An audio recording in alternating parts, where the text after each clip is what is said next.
আরে এই পুকুরে এত বড় একটা কাঁঠাল গাছ কোথা থেকে এলো?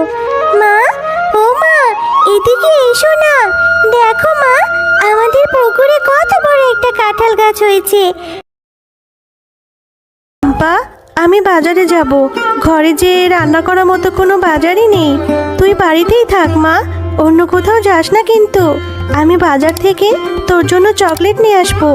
মা, তুমি বাজার করতে যাচ্ছ? আমাকে তোমার সাথে নিয়ে যাও না মা। না রে টুম্পা, তোকে কি করে নেব বল? তুই তো আমার সাথে গেলেই খাওয়ার জন্য বায়না ধরবি। আমার কাছে যে বাড়তি কোনো টাকাই নেই। তুই গেলেই তো বলবি এটা কিনে দাও সেটা কিনে দাও।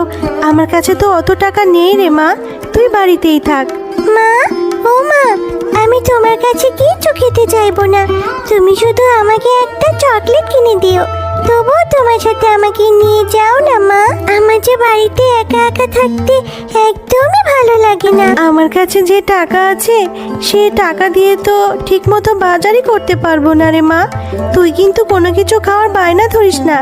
আমার কাছে যে কোনো টাকা নেই, চল, এখন দেরি হয়ে যাচ্ছে। এরপর টুম্পা ও তার মা বাজারে চলে যায়।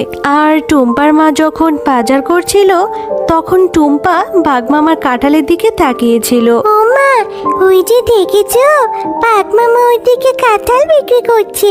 কত সুন্দর কাঁঠালের সুগন্ধ। হ্যাঁ রে টুম্পা, খুব সুন্দর কাঁঠালের সুগন্ধ বেরিয়েছে। কেন রে মা, কি হয়েছে? ও মা, তাহলে আমাকে একটা কাঁঠাল কিনে দেবে? দেখো না, ওই কাঁঠালের গ্রানে আমার তো খুব কাঁঠাল খেতে ইচ্ছে করছে মা। আমার অনেক লোভ লাগছে, ইচ্ছে করছে যদি একটা কাঁঠাল খেতে পারতাম। দাও না, দাও না মা, আমাকে একটা কাঁঠাল কিনে। টুম্পা, এর জন্যই তো তোকে বলেছিলাম আমার সাথে বাজারে আসতে হবে না। আমার কাছে যে অত টাকা নেই রে মা, আর একটা কাঁঠালের দাম তো অনেক টাকা। অত টাকা আমি কোথায় পাবো রে মা? এমনিতেই বাজারে এসে সবজির যা দাম দেখছি, সবজি তো মনে হয় কিনে নিয়ে যেতে পারবো না রে মা। ও মা, একটা কাঁঠাল কিনে দাও না, দাও না মা, খুব খেতে ইচ্ছে করছে। আচ্ছা ঠিক আছে ঠিক আছে, চল, যদি বাঘমামা বাকিতে একটা কাঁঠাল দেয় তাহলে তোকে আজই কিনে দেবো মা, নয়তো অন্য দিন। বাঘমামা, আপনার দোকানের কাঁঠালগুলো তো খুব সুন্দর সুগন্ধ বেরিয়েছে। কত টাকা করে বিক্রি করছেন মামা? মামা, আমাকে একটা বাকিতে কাঁঠাল দেবেন? আমি আপনাকে 2 দিন পরে টাকাটা দিয়ে দেব। আরে শেফা, কাঁঠাল খেতে এসেছিস? তাও আবার আমার কাছে বাকিতে? বাকিতে কোনো কাঁঠাল নেই। যদি আমার কাঁঠাল খেতে হয় তাহলে একটা কাঁঠালের দাম 200 টাকা দিতে হবে। আগে টাকা দে, পরে কাঁঠাল নে। আমার দোকানে বাকিতে কোনো কাঁঠাল নেই। বাঘমামা, আমার মেয়েটা যে কাঁঠাল খাওয়ার জন্য বায়না ধরছে, একটা কাঁঠালই তো। আপনি আমাকে বাকিতে দিন না, আমি 2 থেকে 3 দিন পরেই এসে আপনার বাকি টাকাটা দিয়ে যাব। আরে শেফা, এত জ্বালাস না তো, অযথা আমার সময় নষ্ট করিস না।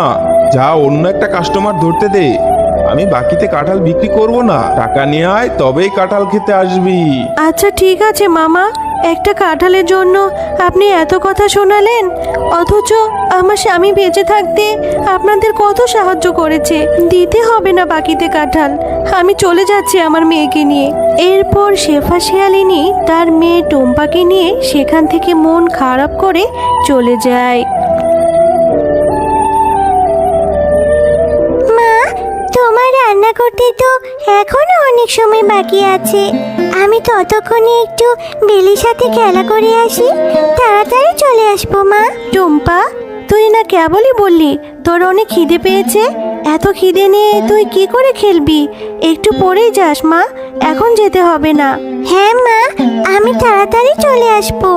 আর তুমি মন খারাপ করে আছো মা, আমি জানি তুমি আমাকে কাঁঠাল কিনে দিতে পারোনি বলে তোমার ভীষণ মন খারাপ হয়েছে। তুমি আর মন খারাপ করো না মা। খুব বুদ্ধি হয়েছে তোর, তাই না রে? মায়ের মন খারাপও এখন বুঝতে শিখে গেছিস। আচ্ছা মা, আমার টাকা হলে আমি নিশ্চয়ই তোকে বড় একটা কাঁঠাল কিনে দেব। যা, এবার খেলতে যা, আর তাড়াতাড়ি বাড়ি ফিরে আসবি। বেলি, এই বেলি, তুই আজকে মাঠে খেলা করতে যাসনি কেন রে? চল চল, আমরা মাঠে গিয়ে খেলা করব। না রে টুম্পা, আমি এখন খেলতে যাব না। আমাদের ঘরের পেছনে আমার মা কাঁঠাল পাড়ছে। আমার মা আমাকে সাহায্য করতে যেতে বলেছে। আমি এখন আমার মায়ের কাছেই যাব রে। বেলি, তোদের কাঁঠাল গাছে কাঁঠাল ধরেছে? তাহলে আমিও তোর সাথে যাব রে।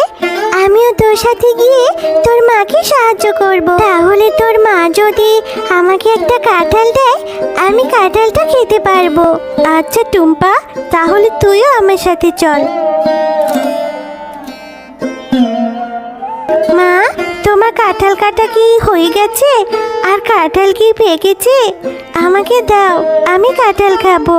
দেখো মা, আমি টুম্পাকেও সাথে করে নিয়ে এসেছি। টুম্পাও কাঁঠাল খাবে। ওকে একটা কাঁঠাল দাও না মা। না রে বেলি, আজ আর কাঁঠাল পারবো না। আর আমাকেও তোর সাহায্য করতে হবে না। চল বাড়ি চলে যাই। আর টুম্পাকে বলছিস কাঁঠাল দেওয়ার কথা? একটা কাঁঠালের অনেক টাকা দাম। টুম্পাকে ফ্রিতে কেন কাঁঠাল দেব? কাকিমা, তোমাদের গাছে তো কত কাঁঠাল ধরেছে, কত বড় বড় কাঁঠাল। আমাকে ছোট একটা কাঁঠাল দাও না কাকিমা। টুম্পা, তোদের মতো গরিবদের নিয়ে আর পারি না। আমার মেয়েটাকে পটিয়ে চলে এসেছিস কাঁঠাল খেতে। আমি তোকে কাঁঠাল দিতে পারবো না রে। আমাদের গাছে তো কত কাঁঠাল ধরেছে মা। তাহলে তুমি টুম্পার সাথে এমন ব্যবহার করছো কেন? ওকে একটা কাঁঠাল দিয়ে দাও না মা। ওরা তো অনেক গরিব, ওরা টাকা কোথায় পাবে কাঁঠাল কিনে খাওয়ার?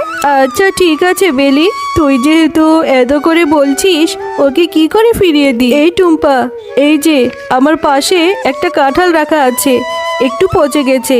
এটা থেকে কিছু অংশ ভালো বের হলে সেগুলো বেছে বেছে খেয়ে নিস। যা, এই কাঁঠালটা নিয়ে বাড়ি চলে যা। আচ্ছা কাকিমা, আমি তাহলে ওই পচা কাঁঠালটাই নিয়ে যাই। ওটা থেকে কিছু অংশ ভালো বের হলে আমি মজা করে কাঁঠাল খাবো। এরপর টুম্পা সেই পচা কাঁঠালটি নিয়েই তার বাড়ি চলে যায়। ও মা, দেখো না, বেলির মা আমাকে এই কাঁঠালটা দিয়েছে। ওদের গাছে জানো অনেক কাঁঠাল ধরেছে। তুমি এই কাঁঠালটা একটু কেটে দাও তো। এটা থেকে কিছু ভালো অংশ বের হলে আমি খাবো। টুম্পা, সেই কখন থেকে তোর জন্য খাবার নিয়ে বসে আছি, আর তুই এই পচা কাঁঠালটা নিয়ে এসেছিস? বাঘিনী মামি তোকে এই পচা কাঁঠালটা ধরিয়ে দিল আর তুই নিয়ে চলে এলি? এটা এক্ষুনি ফেলে দে বলছি। মা, পুরো কাঁঠালটা তো নষ্ট না, কিছু অংশ তো ভালো পাওয়া যাবে। তুমি আমাকে ওই 2-3টা রোল দাও না মা, আমি ওইটুকুই খাবো। টুম্পা, এভাবে জেদ করিস না মা। এই পচা কাঁঠাল খেলে তোর পেট খারাপ করবে, আর পেট ব্যথাও হবে, আর অসুস্থ হয়ে গেলে ডাক্তার ইঞ্জেকশন দিবে। যা মা, এক্ষুনি এই কাঁঠালটা ফেলে দিয়ে আয়। আমার টাকা হলে আমি তোকে ভালো একটা কাঁঠাল কিনে দেবো মা। আচ্ছা ঠিক আছে মা, আমার আবার ডাক্তারের ইঞ্জেকশনে খুব ভয় লাগে। আমি পচা কাঁঠাল খেয়ে অসুস্থ হতে চাই না মা। আমি এক্ষুনি এই কাঁঠালটা ফেলে দিচ্ছি। এরপর টুম্পা তার মায়ের কথা মতো সেই পচা কাঁঠালটি নিয়ে তাদের বাড়ির সামনের পুকুরে ফেলে দেয়। আরে, এই পুকুরে এত বড় একটা কাঁঠাল গাছ কোথা থেকে এলো? মা, ও মা, এদিকে এসো না। দেখো মা, আমাদের পুকুরে কত বড় একটা কাঁঠাল গাছ হয়েছে। কালকে যে পচা কাঁঠালটা ফেলে দিয়েছিলাম, সেই কাঁঠালটা থেকে মনে হয় এত বড় গাছ হয়েছে। টুম্পা, তোমরা মা ও মেয়ে অনেক ভালো, তাই তোমাদের এই পচা কাঁঠাল থেকে এত বড় একটা জাদুর কাঁঠাল গাছ হয়েছে। এই কাঁঠাল গাছটি থেকে কখনোই কাঁঠাল শেষ হবে না।